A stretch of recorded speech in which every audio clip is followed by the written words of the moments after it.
2 and 3. Get it. Ha, ha, ha. Yes. Hey, hey, hey. 6. Get it. All right. I'm Topsy and you Bopsy. Lovecraft Country, Episode 9, starts with everyone blaming themselves, arguing over Diana's sick body. Lancaster's curse is killing her, and we see Dee's arm is deformed and rotting where she was scratched by the Jigabobos, the title of the last episode, where Dee was being chased by Topsy and Bopsy. Ruby has to remind them they're all to blame, while Atticus wants to call Christina for help. He plans to use Titus's pages as a bargaining chip, but Letty already gave those to her for invulnerability. Montrose is mad she gave away the pages and comes at Letty aggressively for putting Atticus in jeopardy. In the last episode, Tick told Montrose that the Lovecraft Country novel written by his son ends with him being sacrificed for Christina's spell on the autumnal equinox. With Christina in possession of Hiram's orrery key and Titus's hidden pages, his fate may be sealed. Ruby has to step in between the fuming Montrose and explains that Letty had to protect herself with the invulnerability spell. Letty stops her right before she's about to reveal to everyone that she's pregnant, but they already know. All seems lost without anything to leverage Christina to help, but Ruby declares that Christina will help them to save Dee for her. Christina shows up to the house, looking through comic book drawings Dee made of her ordeal with Captain Lancaster and the curse. Christina comments on how gifted Diana is. Her comic book is so detailed that she can tell right away that the spell Lancaster used is a combination of Titus's pages and Horatio's stolen pages. They need the Book of Names to remove the spell and save Diana, which none of them have. Christina can't heal her, but she can do a restorative spell that will reset the curse and buy Diana some time. But Christina will only do this under the condition that Atticus come back to Artem with her willingly on the autumnal equinox. Atticus agrees to her demand, but they need the blood of her closest relative to perform the spell. With Hippolyta gone, that leaves Montrose as the closest relative, but Montrose looks unsure. If Atticus is really George's son, and not Montrose's, then Atticus would be Dee's half-brother and the closest blood relative. We see Montrose ponder over the realization that he may have to lose his son in order to save Diana. We get the opening credits. The title of this episode is Rewind 1921. 1921 being the year of the Tulsa massacres, and the icon is the Book of Names. We see Captain Lancaster, who has survived the attacks by Atticus' Black Shoggoth last week. He's using the bodies of Black people and transplanting them onto himself. Presumably, this is magic he learned with Hiram Epstein. They were seen in pictures together in episode 3, and we know Epstein kidnapped and experimented on Blacks from the South Side. Lancaster's spell isn't working to heal him, and the officers don't know what to do. They can't kidnap and cover up the death of another Black person. Christina, as William, casually strolls in while they're struggling to heal Lancaster and pulls out the amulet Ruby planted in the office back in episode 5. The spell of regeneration used on the stone prevents Lancaster from healing himself with the body parts of Black people. His wounds keep reappearing, and ultimately, William gets to sit and enjoy his death. Meanwhile, Montrose is supposed to be preparing for the spell to save Diana. Instead, he's drinking some of the moonshine Uncle George used to make called Road Rash. Montrose feels guilty that he's not keeping his promise to George to protect his family. Tick tries to give him a pep talk, reminding him that his blood will help save Dee, but Montrose says his blood may not work. He confesses to Atticus in this moment that he might be George's son. Atticus is in shock. He comes to the realization that his blood may be the best option for Dee. He also comes to the realization that all these years, the man who has been tormenting and lying to him may not be his father at all. Meanwhile, the uncle he looked up to and wished was his dad could have been all along. Letty walks in and lets them know Christina's back and Dee's fever has broken, just in time for Hippolyta to walk in and save the day. She's definitely the closest blood relative. We cut to Christina, Hippolyta, and the rest of the crew in Dee's bedroom. Diana has completely turned into the caricature just like Topsy and Bopsy. The racial caricature they most resemble is the Pickaninny. Topsy is known as the first famous Pickaninny, after the success of the novel Uncle Tom's Cabin. This inspired the monstrous form Dee has changed into. They all join hands and use Hippolyta's blood while Christina talks in the language of Adam to perform the spell to reset the curse. Diana is restored back to her human form, but she is not healed. Christina, having done her job, walks out with Ruby behind her.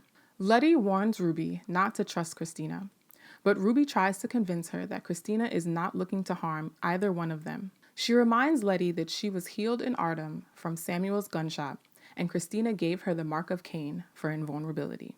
Letty deduces that whatever Christina is planning for the autumnal equinox could cost Atticus his life, since he has to come willingly. Ruby leaves with Christina anyway. Inside, Hippolyta is packing Dee up in Woody. She's asking for information so that she can figure out how to heal her. Atticus explains that they need the Book of Names, but it was lost in the fires of the Tulsa massacre. Hippolyta's plan is to drive back to the observatory and use the multiverse machine to retrieve the book. She has future tech that will allow her to turn the machine on without Hiram's key, and she can do the repairs to the broken machine in 3 hours.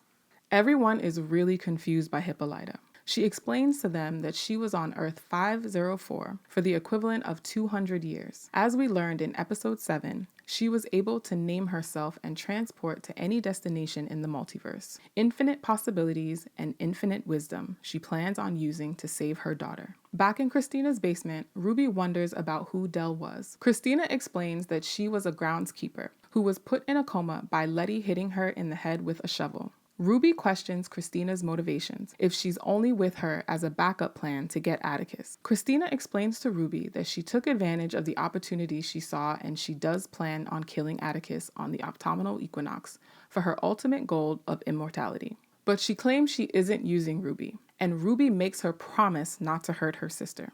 The last thing we see in this scene is Ruby turning off Dell's oxygen before claiming she always saw herself as a redhead when she imagined being white. Is Ruby going to find another white woman to impersonate now? Atticus, Montrose, Letty, Hippolyta, and Diana have made it to the observatory. Montrose is still drinking the road rash and having drunken flashbacks. He's not excited about this idea of returning to 1921 Tulsa. Inside, Hippolyta is using her 200 years of knowledge and takes help to repair the multiverse machine. Montrose and Letty are trying to make Diana as comfortable as possible and finally have a conversation after his blow-up from earlier. She tries to explain that she's pregnant, and that's why she chose to take the invulnerability spell. But he knows already from Atticus. Montrose tells Letty that Tick fell into the portal and went to the future where he learned that he'll die in Christina's spell. Montrose understands that Letty is doing what she can to protect her son, but that doesn't excuse the fact that she could be responsible for the death of his son. Letitia realizes that Montrose just let it slip that her baby is a boy. Hippolyta gets the machine to work and has to plug it into herself to give it instructions. A living motherboard. She still has the futuristic tech built into her wrist. She sets the coordinates for this Earth, Tulsa, in 1921, and tells them to leave whatever is going on with them here. Saving Dee is the priority. Atticus and Letty jump through the portal into the past, but Montrose is hesitant as his memories continue to haunt him. He eventually jumps through, and the three of them are back in 1921 Tulsa, the day of the massacres. They head out to get the Book of Names from Dora's house and steal some clothes from the bellhop's rack so they can blend in. However, there are no shoes for Letty to steal, and she still has her sneakers on under her dress. Montrose leads the way, and they cut through the white part of town. While walking through the alley past the park, a drunk Montrose is triggered by his memories. Atticus is disgusted by him and tells him to go back to the portal, but Letty reminds them they need him to find Dora's house. Tick blows up at Montrose and tells him that when they're done with this mission and Dee is safe, that their relationship is done. They make it to Dora's and Montrose's block, just in time to catch young Montrose getting a whipping from his father. As they learned earlier, it's prom night, and Montrose is trying on Uncle George's tux and corsage when their father caught him. He's whipping him for putting a flower in his hair and primming in the mirror. Dora eventually runs out to try and save him. This scene shows us the relationship dynamic between George, Dora, and Montrose. George always had feelings for Dora. Dora always had an instinct to protect Montrose, and George was the favored son of their father. Letty and Tick get so caught up in watching that they don't see Montrose sneak off. Atticus thinks he's trying to warn Uncle George about his future death. They decide to split up. Letty will secure the Book of Names, and Tick will try to stop Montrose from changing the future. Before they split off, Tick and Letty have a moment of acknowledgement about their unborn son. She says, "Guess you'll name him George." As the sun goes down, we see Montrose head to the park. He stops and uses a baseball bat to smash open a car and steal a bottle of wine inside. Back on Dora's block, white people have already started rioting and assaulting black people. They spot Letty and chase her and try to gun her down. She is shot and hit, but the invulnerability protects her. She falls in front of Montrose and George's house. Their dad, as well as Dora's dad, comes out and chases the white terrorizers off. She's brought into Dora's house, where her mom notices Letty's sneakers pretty quickly. They ask her why the white men were chasing her and how many more of them are out there. Letitia is hesitant to give them too many answers. She can't change the future and knows that none of these people will survive the massacres tonight. She goes into the back room with Dora's sister, who admits to her she's jealous of Dora going to the prom with George. Atticus arrives to the park where Montrose is waiting. He wants to save his childhood friend Thomas from getting shot. Atticus is trying to explain to him the obvious, that they can't change the past and anything they do may affect their futures. But Montrose is being stubborn. He claims that saving Thomas won't change anything because he's just one of many sacrifices he made in this life to be Tick's dad. He told Thomas they can't be friends anymore. Obviously influenced by his father's beatings, he calls Thomas the F word, and Montrose denies his own sexuality. He lied because all Montrose ever wanted was to be Atticus's father. So for that reason, he thinks nothing will change, even if they save Thomas. Back at Dora's house, Letty is searching through the rooms for the Book of Names when Dora's mom catches her. Running out of time and held at gunpoint, she confesses that she is from the future and needs the Book of Names to save Diana in the future. She uses her knowledge of Tick's family's birthmark to prove that she is telling the truth. This is all happening while the sounds of the mob grow louder. Tick's grandmother is starting to realize that they never make it out of the house alive. She finally opens a hidden safe and gives Letty the Book of Names as the house burns around them. She says the birth of her great-grandson will be her faith made flesh and asks Letty to pray with her. Meanwhile, Montrose is reliving the death of his childhood friend Thomas. They shoot him in the head and George and Dora show up to help Montrose. They are surrounded and outnumbered by the white attackers. As Atticus and Montrose watch this, it feels wrong. In this story, a mysterious stranger swinging a baseball bat is supposed to show up and save them from the attackers. As Tick walks into the baseball bat that Montrose took earlier, they both realize that Atticus is the stranger that saved them, swinging the bat like Jackie Robinson. We see Atticus single-handedly take out the male and female attackers and save his father, mother, and uncle. After swinging his bat, he walks up to them and says, "I got you, kid." This scene goes back and forth between Tick and Dora's mother burning to death in the house as Letty holds on to the Book of Names and the riots continue across the city. Tick and Montrose arrive back at the portal, but Letty isn't there yet, and the portal is unstable. Tick jumps back through to see what's going on, and Hippolyta is struggling to hold it open. Back in 1921 Tulsa, Letty is doing a Daenerys Targaryen impression, slowly walking through the fire back to the portal.